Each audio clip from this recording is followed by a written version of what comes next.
So a fun thing happened with my hazard switch here. I was driving out to a rally and I hit a big bump on I-10 because you know how bad I-10 is, right? And the thing just like popped out. And of course my hazards were blinking. I reached down and tried to push it back in and the switch not staying.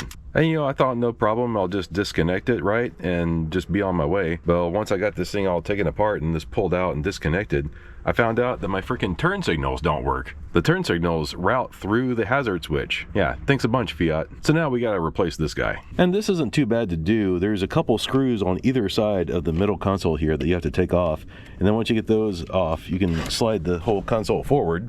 And the hazard switch you can see here is actually threaded. It's held in there by this plastic nut. So this actually goes in to the front hole like this. And then that plastic nut holds it on the back side. And I know it's definitely hard to see down in there, but where you can see my finger wiggling is where the hazard switch goes. To get to the back side of it, you have to kind of get down underneath here and reach your hand up inside this way. And it's, you know, pretty tight. All right, got the new switch in, and you know, since I'm in Texas, ordering things from Vic's, it's basically like free 2-day shipping. Well, shipping's not free, you gotta pay for it, but still, you know, it's like as fast as Amazon. And yeah, you wanna just compare it like real quick to the old switch. It looks like slightly different, but it's basically the same thing. Apparently some of them say hazard and others have the little triangle thingy and you don't really get to choose which one you get, but it don't matter because look at this. Push in, stays in, push in, pops out. Yeah, that's what we need. So as you can see, the connector is actually 2 parts for the switch here. This single one right here goes on that center post, and then this, of course, lines up. You have like the blank spot down there, lines up with that right there. But of course, you have to take the little plastic nut off first and the little wave washer and shove it into its hole down there.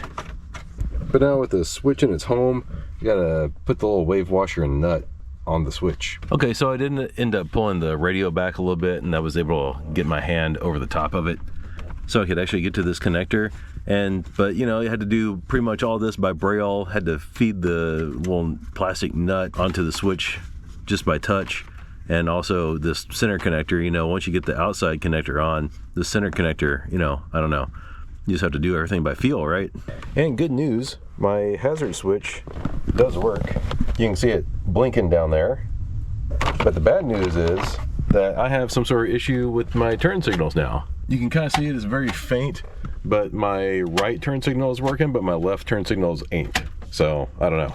Got to figure that out another day, I think. Now that the center console is shoved back up underneath the dash, all you gotta do is put your screws back, which, you know, looks like I've lost a few here in the last time I took them up. But yeah, there you go. That's all there is to it.